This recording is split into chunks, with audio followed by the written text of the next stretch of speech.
Jordi amat puas dengan kombinasi pemain muda dan senior. STY pertanyakan ucapan pemain soal latihan intensitas tinggi di klub. Pelatih Thailand pasrah hadapi timnas Indonesia di Piala AFF 2022. Penuh haru makhluk semangati Dimas Derajat yang dicoret timnas Indonesia. Di bawah Sinteyong, timnas diyakini tembus ke Piala Dunia.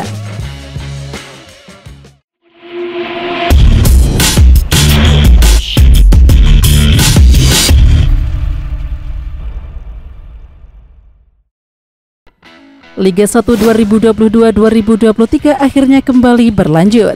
PT Liga Indonesia Baru atau LIB sudah mengantongi izin untuk memulai lagi liga yang terhenti karena tragedi Kanjuruhan. Pada Jumat 2 Desember 2022, LIB mengumumkan telah mendapatkan surat rekomendasi dari pihak kepolisian setempat.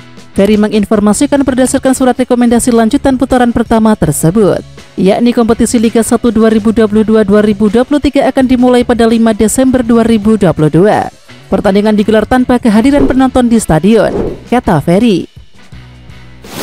Egy Maulana Fikri dan Witan Sulaiman direncanakan bergabung dalam pemusatan latihan atau TISI Timnas Indonesia di Bali pada 5 Desember 2022. Hal tersebut diungkapkan oleh asisten pelatih Timnas Indonesia Nova Arianto saat dihubungi Bolasport.com pada Sabtu 3 Desember 2022. Kini Liga Slovakia, di mana tempat Egy Maulana Fikri dan Witan Sulaiman berkarir, tengah jeda kompetisi hingga Februari 2023. Rencana tanggal 5, ucap Nova Arianto. Bek naturalisasi Timnas Indonesia Sandy Walsh memiliki pandangan khusus terkait peluang Timnas Indonesia akan lolos ke Piala Dunia. Hal ini karena kerja keras Sinteyong bisa dianggap berhasil membawa Timnas U20 Indonesia lolos ke Piala Asia U20 2023. Terkait perkembangan pemain muda, Sandy Walsh melihat jika Sinteyong sangat mempersiapkan pemain dengan maksimal. Kombinasi pemain muda dan senior membuat skuad Garuda semakin kuat dan regenerasi akan tetap terjaga. Pemain naturalisasi Timnas Indonesia Sandy Walsh menceritakan pengalamannya mengawal bomber Belgia Romelu Lukaku. Saking ganasnya, Sandy Walsh pernah dibuat mimisan. Momentum itu berlangsung ketika Sandy Walsh dan Lukaku menimba ilmu di Akademi Anderlecht. Namun Sandy justru bangga pernah berhadapan dengan pemain kelas dunia tersebut. Sayangnya, Lukaku gagal membawa Belgia melangkah lebih jauh di Piala Dunia 2022. Belgia tersingkir setelah kalah bersaing dari Maroko dan Kroasia di grup F. Pemain naturalisasi Jordi amat sudah gatal ingin segera mengenakan seragam Timnas Indonesia di sebuah pertandingan. Saya tidak sabar menggunakan jersey itu, bermain untuk para supporter yang seluruhnya berada di belakang timnas kami, kata Jordi amat melalui kanal YouTube PSSI Jumat 2 Desember 2022. Selain itu, Jordi amat punya target menatap kejuaraan ini. Ex pemain Swansea City itu mau mempersembahkan gelar juara Piala AFF. Pemain kelahiran 21 Maret 1992 tersebut sudah bergabung pada pemusatan latihan Timnas Indonesia di Bali United Training Center, Pantai Purnama, Bali, Kamis 1 Desember. Dia mengaku senang dan antusias menjalani latihan bersama penggawa skuad Garuda. Saya sangat senang, akhirnya proses tersebut telah selesai. Saya bisa bermain untuk Timnas Indonesia, jadi saya sangat bergairah dan bahagia, kata Jordi amat melalui laman PSSI. Dengan mengandalkan kombinasi pemain muda dan berpengalaman, Jordi amat optimis Timnas Indonesia bisa mendapatkan hasil terbaik. Meskipun baru 1 hari bergabung di lapangan dengan rekan-rekannya, Jordi amat langsung merasakan sesuatu yang sangat positif. Mantan pemain Espanyol Rayo Vallecano dan Real Betis itu menilai kekuatan Timnas Indonesia patut diperhitungkan. Saya berpikir sangat positif. Ini tim kuat, punya banyak opsi untuk menghadapi sebuah turnamen yang ketat. Kami bisa memenangkan turnamen itu. Kami punya pemain yang sangat kuat, juga dengan staf dan pelatih. Kita akan melakukan yang terbaik bersama-sama, tambahnya. Ketua Umum PSSI Muhammad Iryawan mengakui jika persiapan Timnas Indonesia di Piala AFF 2022 tidak akan ideal. Seperti diketahui, kompetisi Liga 1 2022-2023 sudah berhenti 2 bulan pasca tragedi Kanjuruhan. Memang kondisi tersebut tidak ideal, tetapi hal ini harus dijadikan motivasi untuk meraih hasil terbaik di ajang Piala AFF 2022 nanti, kata Muhammad Iryawan dari laman PSSI. Di samping itu, memiliki waktu yang sangat sempit, membuat Sinteyong harus merancang program latihan khusus agar pemain bisa siap secara fisik dan taktikal pada Piala AFF mendatang.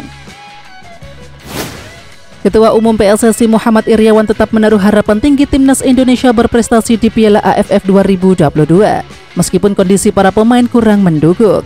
Tim kepelatihan skuad Garuda mengungkapkan hal cukup mengkhawatirkan. Shin Sang-Gyu menemukan bahwa kondisi pemain sangat kedodoran. Ketua Umum PSSI Muhammad Iryawan turut membenarkan kelemahan timnas Indonesia tersebut. Meskipun begitu, Iryawan tetap meminta para pemain untuk lebih bekerja keras agar siap bersaing di Piala AFF 2022. Shin Tae-yong menegaskan akan membuktikan ucapan para pemain yang mengaku jalani intensitas latihan tinggi di klub masing-masing. Saya tidak tahu ini saya yang salah pikir atau bagaimana. Jujur saya mau lihat langsung intensitas latihan seperti apa di klub, imbuh Shin Tae-yong. Dari data yang ada, Shin Tae-yong menjelaskan bahwa fisik skuad Garuda masih belum memuaskan. Maka dari itu Shin Tae-yong beserta asisten pelatih fokus ke fisik pemain agar bisa menjalankan strateginya. Timnas Singapura menunjukkan keseriusannya dalam menatap Piala AFF 2022 dengan menggelar pemusatan latihan atau TC di Jepang. Pada hari Jumat 2 Desember 2022 mereka mulai menjalani latihan perdana di kota Chiba, Jepang. TC Timnas Singapura di Jepang dijadwalkan berlangsung sampai 12 Desember 2022 mendatang. Sementara itu pada Piala AFF 2022 Timnas Singapura tergabung di grup B bersama Malaysia, Vietnam, Laos, dan Myanmar.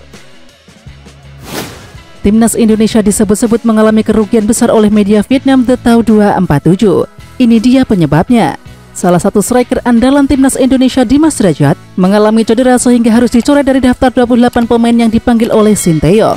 Sebagai gantinya striker Bali United Elijah Spasojevic masuk menggantikan Dimas Derajat. Hal ini pun menjadi perhatian media Vietnam The Tau 247.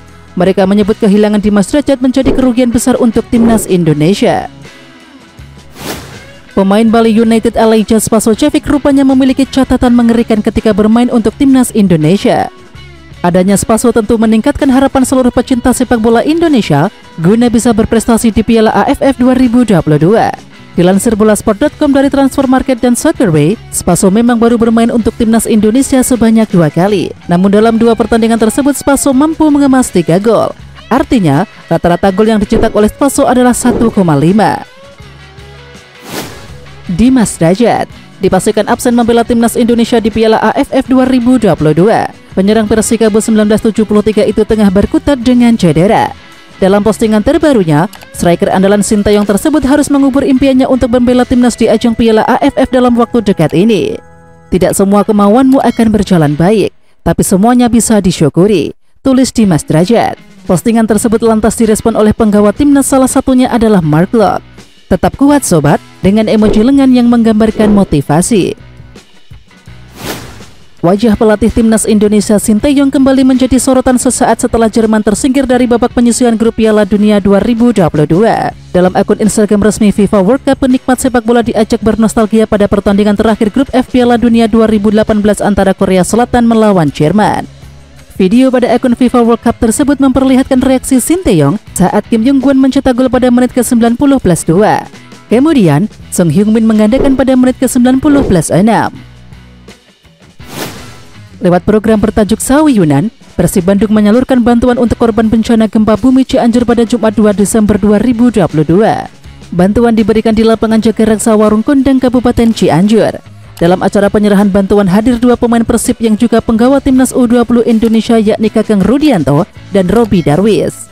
Sebagai warga Cianjur, Kakang turut merasakan kesedihan mendalam untuk warga terdampak.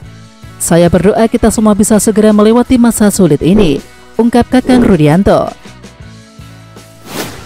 Pelatih Timnas Thailand Alexander Manu Polking mengakui jika mereka tidak turun dalam kekuatan terbaik pada Piala AFF 2022.